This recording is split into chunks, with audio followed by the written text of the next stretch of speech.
guys, welcome back to Cool Movie Ratings, and today we're doing a review for Black Christmas, the original 1974 film, and I'd never seen this movie until just last night, and oh my god, this is great.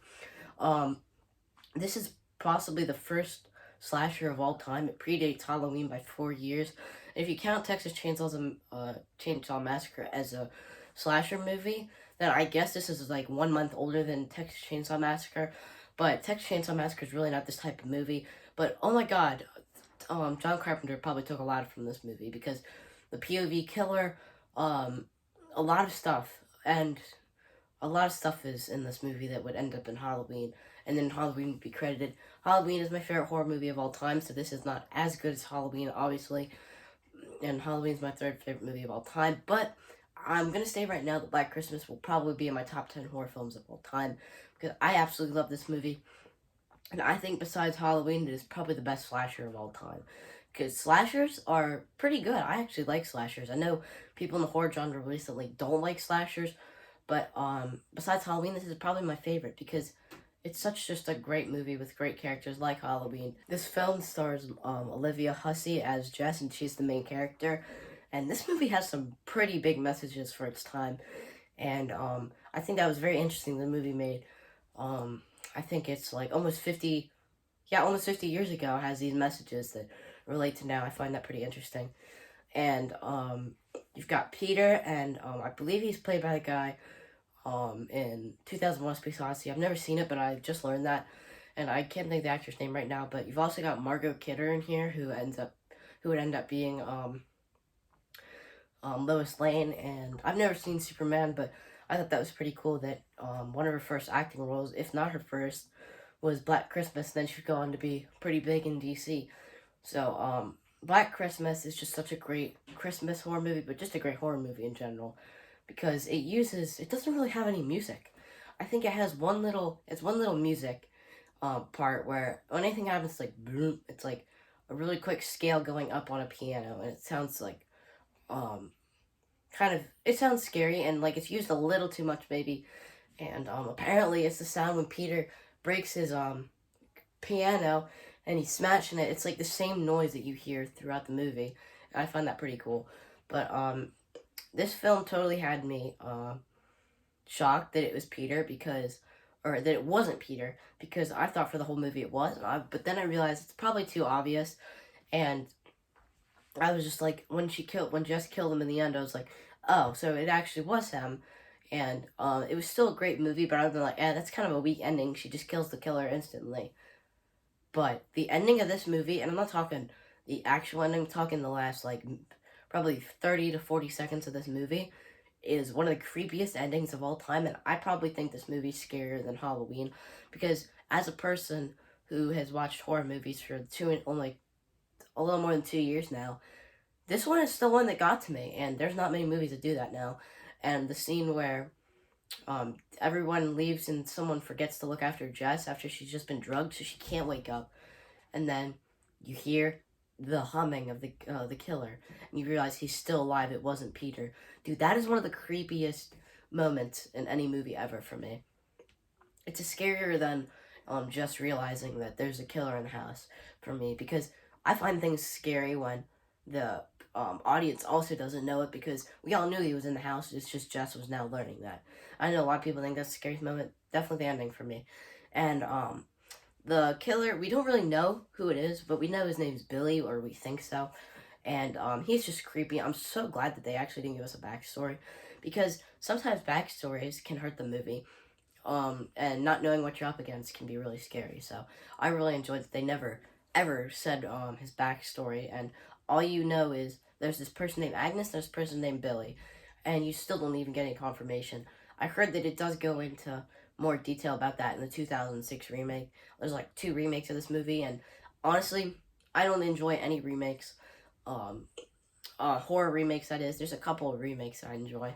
Maybe the Friday the 13th remake is okay, and then there's nothing really else.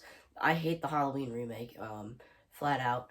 But Black Christmas is just such a good movie, and that ending is just so creepy, because the film is shot so well, and it didn't have a big budget for the time. Well, it had an actually pretty big budget for low budget movies. It had like double Halloween's budget 4 years before Halloween. But there's a shot at the end where you see the body on the in the it's Claire, and she's been wrapped up, and you can see there it's the cover of that, and it zooms on that, and it zooms out of the window, and you can see the one police guy, and then you hear the humming. You hear the humming, and you see Jess in the window.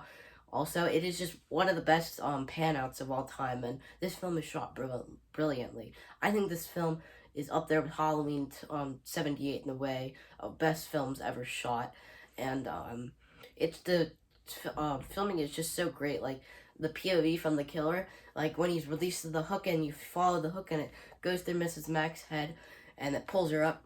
That's another really great scene with the cinematography, but I'm so shocked at the cinematography because it didn't seem like they'd have a big enough budget to make it this good, but they sure did, and it was amazing.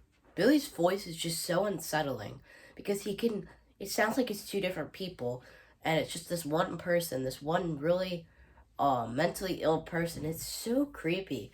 Like the beginning phone call, it's kind of goofy, and then at the end he says, "I'm gonna kill you," and then a really dark voice, and then hangs it up. Black Christmas was directed by Bob Clark, who would end up doing A Christmas Story, which I find so interesting that I believe this was one of his first movies. I don't think it was his first, but he would start off making a horror movie version of Christmas.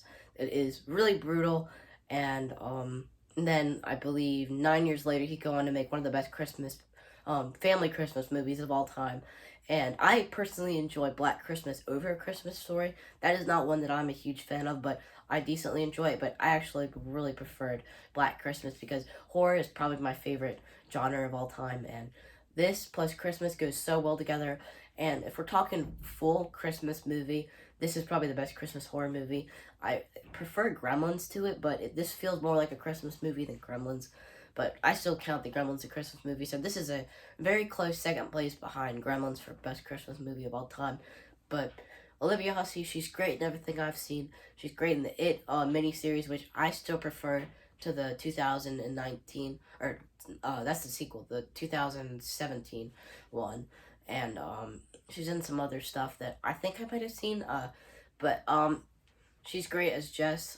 Such a great final girl because unlike Laurie Strode, she doesn't scream, and I find that interesting because Dawn of the Dead has behind the scenes of Galen Ross, who plays Francine in that movie, and she says that she wouldn't scream for George A. Romero because it added more hindsight to her character. And since I watched that documentary a few months ago, I realized that kind of adds to the character, and Jess doesn't scream in this movie, so I find that very interesting. This film is very comical at some times, which I think really works because I realized I'm a bigger fan of horror comedies than I thought. Because usually the ones I've seen don't mix well. I want to watch apparently the best one of all time, Return of the Living Dead. I just hear great things about that movie, and YouTuber I watch, CHH, he's probably one of my favorite YouTubers of all time right now. That's his favorite movie of all time, so I definitely watch it because he just goes on and on about how great it is. So, yeah. The comedy is great in this. I read that it was Bob Clark that inserted a lot of the comedy from the original. It was supposed to be a lot more graphic, which for the time, it's got some pretty good blood. When the officer's neck is slit, like that's more blood than you see in the entirety of Halloween. But the kills in this are out of this world, inventive, I should say. Where the Mrs. Mack, like I said, gets dropped and the hook gets dropped and goes into her face and pulls her up. That's a great scene. The original, the bagging of the head of Claire and the awesome poster, like I mentioned, and Margot Kidder's death. I can't think of her name right now in the movie, but he takes an icicle and starts stabbing her, or not an icicle, it's a unicorn, a glass unicorn. That it's so weird that a character would have that like above their bed. Just like, what if it fell on you in the middle of the night and stabbed you? But Billy takes it and stabs it, and that scene's intercut with the children singing, which I find so creepy because there's something weird about when Christmas songs are slowed down, like older Christmas songs are slowed down, and they sound so freaking creepy for some reason. Like the song in Gremlins has forever traumatized me. And do you hear what I hear? That song just automatically creeps me out still when I hear it to this day because of Gremlins. But it's just a great scene with the music and her cut of her getting stabbed. That's definitely the best kill and probably the most memorable scene from this movie. And when I think about this movie, I'll probably think about that because that's just a crazy way to kill someone, and it's done so well. So Bob Clark did such a great job creating probably the first slasher of all time. I believe if you count Psycho as a slasher, it's not really a slasher. This is more like the modern slasher of the 80s. So I will count this one as probably the first slasher of all time. So I give Black Christmas a 10 out of 10, and I recommend it to any horror fan, and definitely watch it. I've got the newly released Shout Factory 4K here. I just bought this today, one day after watching the movie because I loved it so much. So tune in to see an unboxing for this, and it's got so many special features. So excited to learn more about this movie, and as time goes on, I will definitely watch this every single Christmas, and I recommend that you do too. So thank you guys so much for watching this Cool Movie Ratings video, and I'll see you guys later. Bye, guys.